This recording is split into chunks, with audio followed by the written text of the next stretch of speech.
আসসালামু আলাইকুম আমার সকল আপুরা ভাইয়ারা কেমন আছেন? আশা করি আল্লাহর অশেষ রহমতে সবাই ভালো আছেন। আর আলহামদুলিল্লাহ আপনাদের দোয়া এবং ভালোবাসা আমি অনেক অনেক ভালো আছি।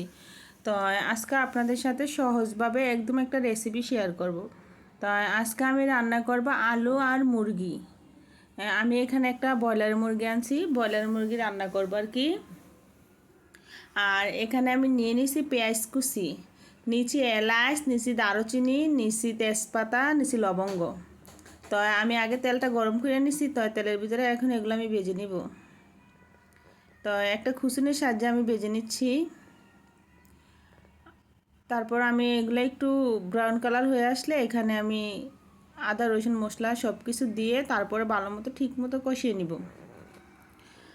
আর আজকে আমার মুরগি তরকারি রান্না করা হইলো আর কি। ভাবছিলাম অন্য কিছু রেসিপি আপনাদের সাথে শেয়ার করব, তো ওরকম করে কোনো রেসিপি শেয়ার করা হয় নাই। তো আমি সবচেয়ে একটা বড় ভুল করে ফেলছি, আমার আগের ভিডিওগুলো ডিলিট করে।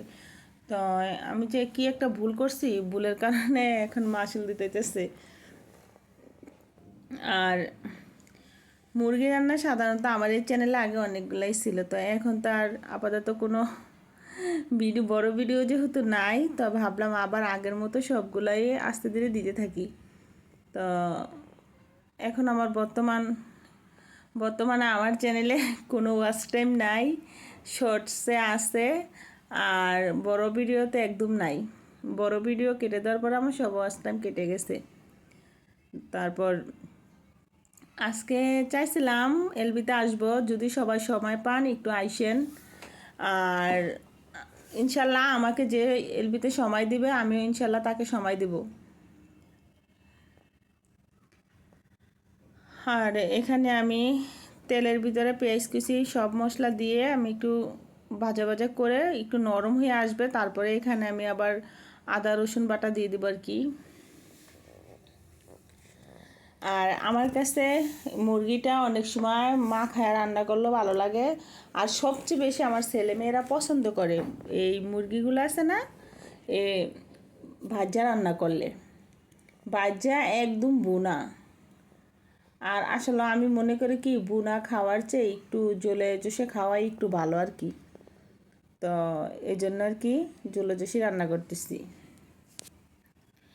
আর আমার চুলা আগুনটা একদম কম আসে, একদম লো, মানে আগে তো একদম ধুমধাম আগুন আসতো, আর এখন একটু পরিমাণের চেয়ে আগুনটা একটু কম, তো এই জন্য একটু টাইম নিতে আসে ভাজতে।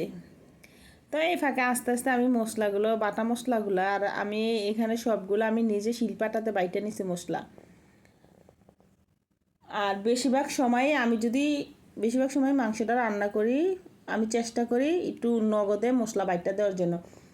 আর আদাটা তো নগদ থাকে না, আদাটা ডিপে থাকে, ডিপে থাকার পরে আমি ওইটা একটু নামাইয়া তারপরে বাইটা নিই আর কি। আর এখানে যে আমি কিন্তু পেঁয়াজও বাইটা নিছি, পেঁয়াজ কুচিও দিছি, বাটাও দিছি। তো এই মশলাটা এখন আমি দিয়ে দিছি, এটা তেলের ভিতরে কিছুক্ষণ লাড়াচাড়া করব। লাড়াচাড়া করার পরে মশলা থেকে দেখবেন একটা তেল বাইরে আসবো। এরপরে আবার কিছুক্ষণ পরে হলুদ মরিচ দিয়ে দেবো আর কি। তো আমি পরিমাণ মতন সব কিছুই দিছি, লবণ মশলা আমার যতটুক দরকার ঠিক আমি অতটুকুই দিছি। অনেকে দেখি বলা কি মানে যতটুক মুরগি নেয় তার সে মানে যতটুকু আদা রসুনের দরকার একটু মাঝে মাঝে দেখি অনেকে একটু বেশি দিয়ে ফেলায়। তো আমার আবার এই দেখা গেছে মাংসের ভিতরে একটু রসুন অথবা আদা বেশি পড়লে না খাইতে কেমন জানি লাগে, খাইতে বেশি একটা টেস্ট লাগে না। আর এই জন্য আমি সবসময় মশলাটা একটু পরিমাণ মতো দেওয়ার জন্য চেষ্টা করি। আর আমার লবণ দেখা গেছে অনেক সময় যদি কম বেশি হয়ে যায়, আমি এই জন্যই প্রথমত লবণটা একটু কম দেই, পরে আমি লবণ দেখা লবণের দরকার হলে আমি তারপর একটু লবণ দিয়ে দিই। তো আমার এই চ্যানেলে আমার পুরানো সব আপুরা, নতুন আপুরা যারা আছেন সবাই অবশ্যই আমার ভিডিও দেখবেন। আর আসলে সত্যি আপনাদের কাছে আমার একটা অনুরোধ, আমার এই চ্যানেলে বর্তমানে কোনো ওয়াচ টাইম নেই, আর শর্ট ভিডিওতে আছে সীমিত। আর এখানে আগে অনেক ওয়াচ টাইম ছিল, আমি ভিডিও ডিলিট করার পরে আমার সব কিছু একদম ডিলিট হয়ে গেছে, আমার আর বর্তমানে এটাতে কিছু নাই। তো চিন্তা করলাম আমার যেহেতু আরেকটা চ্যানেল আছে, তো দেখি আল্লাহ আমার যেটা থেকে একটু ইয়ে করা, অনেক আশা নিয়ে অনেক আকাঙ্ক্ষা নিয়ে ইউটিউবে কাজ করতেছি, তো আপনারা সবাই আমাকে সাপোর্ট করবেন, আমার পাশে থাকবেন। তো এখানে কিন্তু আমি দিয়ে দিছি লবণ, তারপরে এখন দিছি লাল মরিচের গুঁড়া, হলুদের গুঁড়া, তারপরে আবার ওই যে আদা, দারচিনি, মশলা, সব ধরনের মশলা দিয়ে একটা গুঁড়া পাউডার করছি আর কি, ব্লান্ডার করে। তো ওইটাও আমি এখানে দিয়ে দেবো। তো আমার ঘরে মানে সাধারণতভাবে ঘরোয়া মশলা আমার বাসায় যেটা থাকে আমি ওইটা দিয়ে রান্না করার জন্য চেষ্টা করি সবসময়। আর এমনিতে বাড়তি কোনো মশলা আমি দেখা গেছে অনেক সময় অনেক ধরনের মশলা মানুষ ব্যবহার করে আমি দেখি, কিন্তু আসলে আমি সহজভাবে রান্না করি। আর যখন আমার বাসায় কোনো মেহমান আসে তখন আমি স্পেশালভাবে কোনো ধরনের মশলা বাড়তি দরকার হলে তখন আমি ব্যবহার করি।